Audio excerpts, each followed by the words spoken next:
to everyone, my name is Ania. I am the founder of Living Veggie by Ania. It's a vegan education company. We are conducting online cooking classes, nutritional consultation. We have an ebook with recipes from all around the world which are veganized. And today we would like to invite you for the cooking demo. I'm really sorry that we have to do it online. I think it will be more fun for both sides if we could meet face to face, and I do hope that next year we can do that. But today we're going to prepare fessenjan. It's a Persian classic, very often prepared for the Yalda night, the longest night of the year, when the Iranians celebrating the beginning of the winter. And we're going to prepare obviously a veganized version of that dish. Normally it's served with poultry, duck or chicken, and we're going to replace our poultry with tempeh. And tempeh is obviously not traditional Persian ingredient. It's a soya product similar to tofu, however it's a less processed, because it's fermented first. The whole soya beans are fermented, so inside you can see the whole soya beans inside. It's not like tofu, it's not smooth. So first it's fermented, then it's pressed into a block like this. It does contain more proteins, about 15 to 16 grams of protein in 100 grams, versus tofu, which is only 10 to 11, depends on type of tofu, and it's fermented. Fermented products are easier to digest, and they do help, especially with absorption of iron. So that will be based on our dish. And then how we create a flavor. So it's a very unusual combination of walnuts and pomegranate melassa. And pomegranate melassa, it's a dark, thick paste. Pomegranate paste, melassa. You can get it in Middle Eastern stores, Turkish, Arabic. It's actually it has a powerful fragrance. It's quite sour, so please use it sparingly. Always better less than more, because it's a really strong flavor, but that gives this unique, absolutely unique flavor of our fessenjan. Then we're going to use half onion. I have about 400 milliliter of stock. I'm using here vegan, gluten-free stock, but you are free to use any stock of your choice. Obviously, if you have a homemade version, that would be great. And very simple seasoning of nutmeg, cinnamon, salt, and pepper. Don't worry about the quantities. I do have a booth at the Vegan Festival, so you can come over and just download the recipe over there, where you will have all the quantities of the ingredients which I used. So today I also am going to show you the water frying method. So we are not using oil, we will use just water to fry our onion. Let's start with tempeh. I have a dry frying pan, no water, no onion, and let me just heat it up. If you are familiar with the concept of the whole food plant-based diet, which is for example promoted by Dr. Campbell on the movement Fork Over Knives, they do strongly advise reduction of oil. They believe that oil should not come from the bottle. So basically to eliminate coconut oil, sunflower oil, but also olive oil. Our fats should come from nuts, seeds, avocado for example.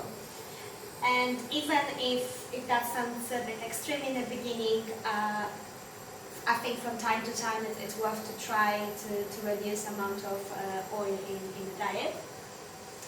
So my frying pan is hot, and I will just throw my tempeh. I want it just to get it lightly brown on the edges, so it's a bit more crunchy.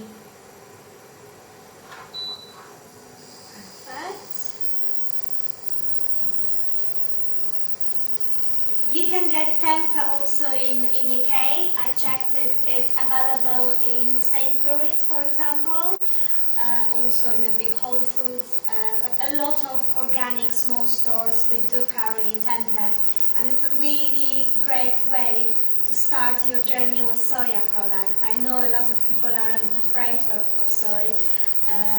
Tempeh is lightly processed compared to tofu, and it does have so much more health benefits. And it also has a nutty, mild nutty flavor. So people do complain that tofu is very, very bland and tasteless. Tempeh has a mild, nutty, earthy flavor, so I hope you will find it less boring than tofu. Just a few minutes. And now I will add what is important. You have to add very little water. Ensure that your food is not getting cooked. So I would say just 1 spoon. Perfect. You can hear the sizzling, I hope.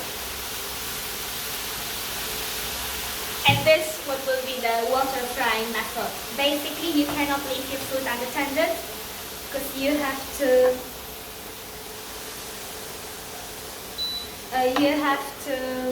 ensure that it doesn't get burned, and probably every 30-60 seconds we have to add more water. But if you look after calories, if you look after fat in your diet, I think that's a great way, because it allows you to reduce oil intakes. Perfect.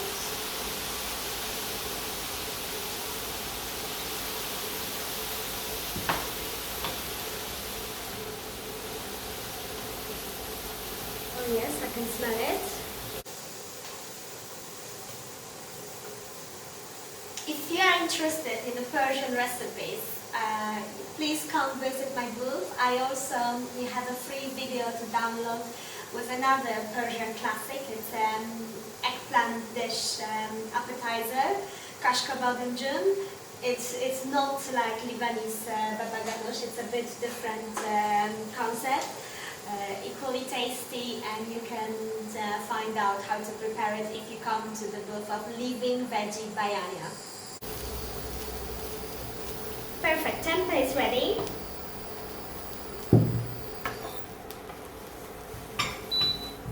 You could also bake it in the oven just for maybe 20 minutes until it gets slightly brown like this. So now we start with the onion, water frying onion. I will start with maybe 2 spoons of water. And now I will add on my onion. Again, ensure that it's very little water. We don't want to cook this onion. So it always has to be well beneath the level of onion or garlic if you will fry garlic, because you can apply the same water frying method to other vegetables. It's not only onion.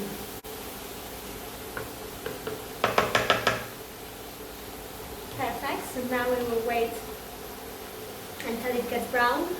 I'm not sure whether you're familiar with the Persian food, but it's my favorite cuisine, and it's really unique.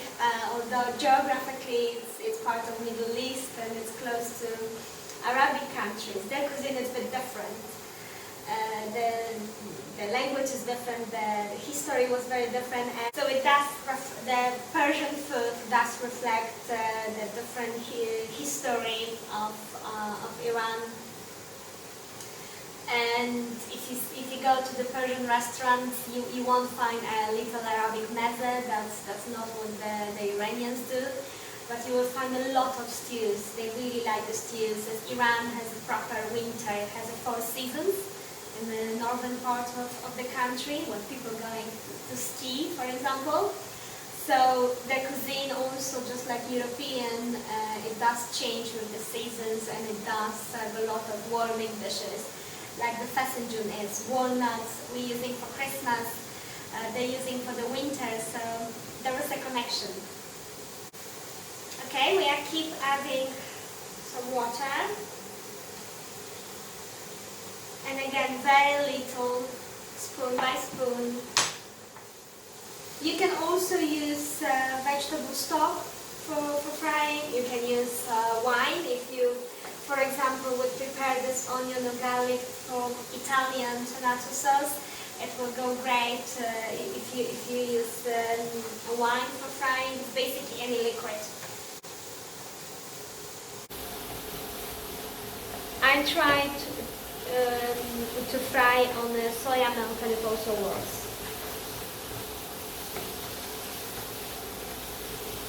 Smells lovely. Few minutes more. And if you are interested in vegan version of National Classics, you can find my ebook at my booth, where it's a result of my travels. So you can find Indian paneer curry without paneer, Moroccan soups, obviously more Persian dishes, French classics, Southeast Asian veganized classic like rendang or satay sauce, and obviously a bit of my home country. I'm originally from Poland, so you can also find some Polish dishes over there. If you visit my booth, you will find it over there. Okay.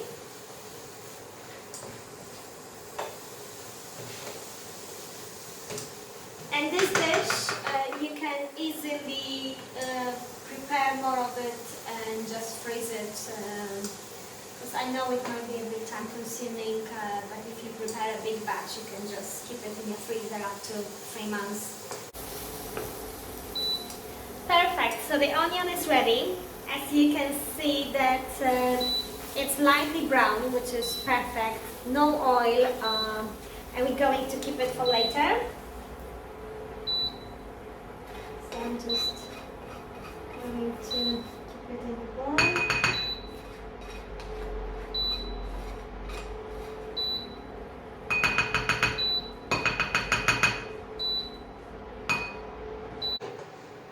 So now we can move to our walnuts. I have 125 raw walnuts here, and I'm going to use my food processor just to blend them into a powder.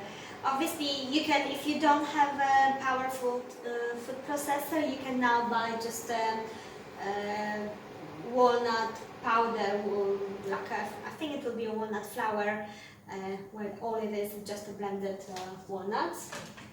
So it will be very noisy. I will probably go quiet.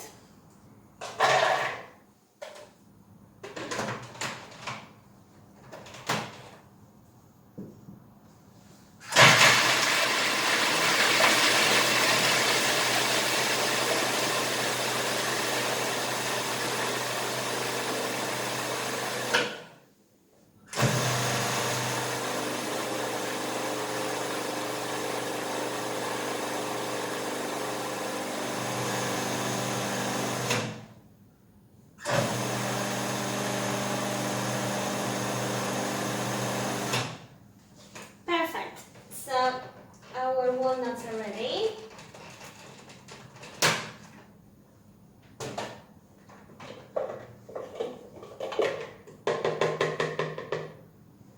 And here I have a saucepan. Again, no oil, no water. Here we're going to move our walnuts. And now I'm going to just quickly toast them in our pan, just for 2-3 minutes, so you can actually smell it. It's Reminds me of Christmas.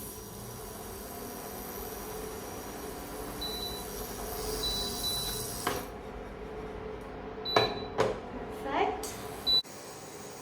It's very nutty, lovely. Just a minute. We don't want to burn them, just to intensify the flavor, the fragrance. Great, it looks that walnuts are ready, getting brown on the edges. So now it's time to add all our veggie stock, about 400 ml.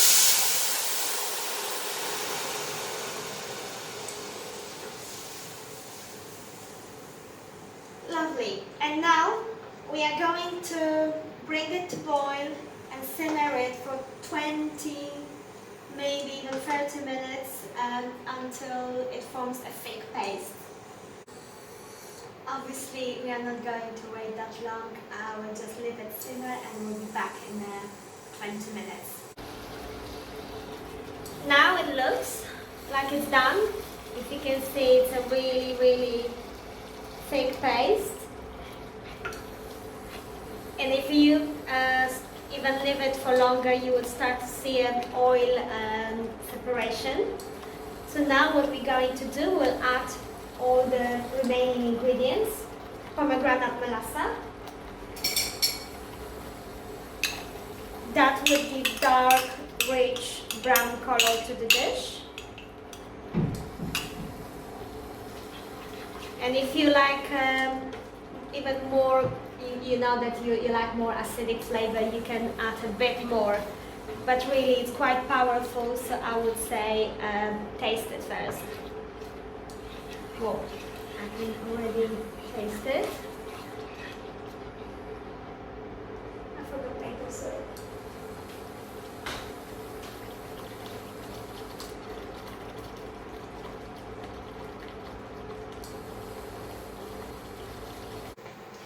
So now you can see that's the color of fessenjan, that's how it's going to look.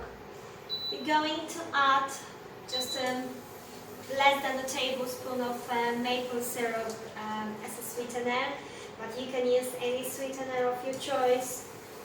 I would say avoid any coconut sugars, nectars, because they give you a strong coconut taste and we don't want it in Persian food. I'm going to add just a half teaspoon of cinnamon. It's a portion for two, so half teaspoon will be more than enough. I will use again half teaspoon of nutmeg.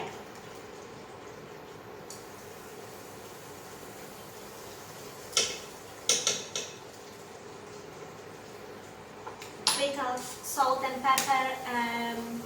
I will be especially careful with salt because our stock had already some salt, so you don't have to really season it so much.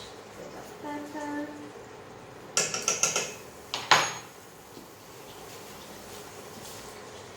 Salt.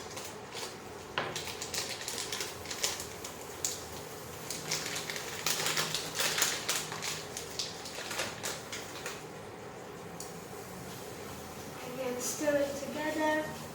Wow, now all the fragrance, it's all coming through.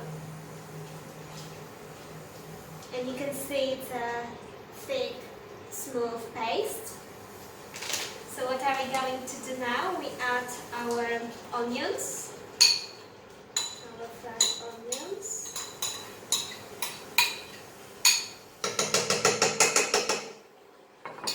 Our tempeh. Or if you want any other protein.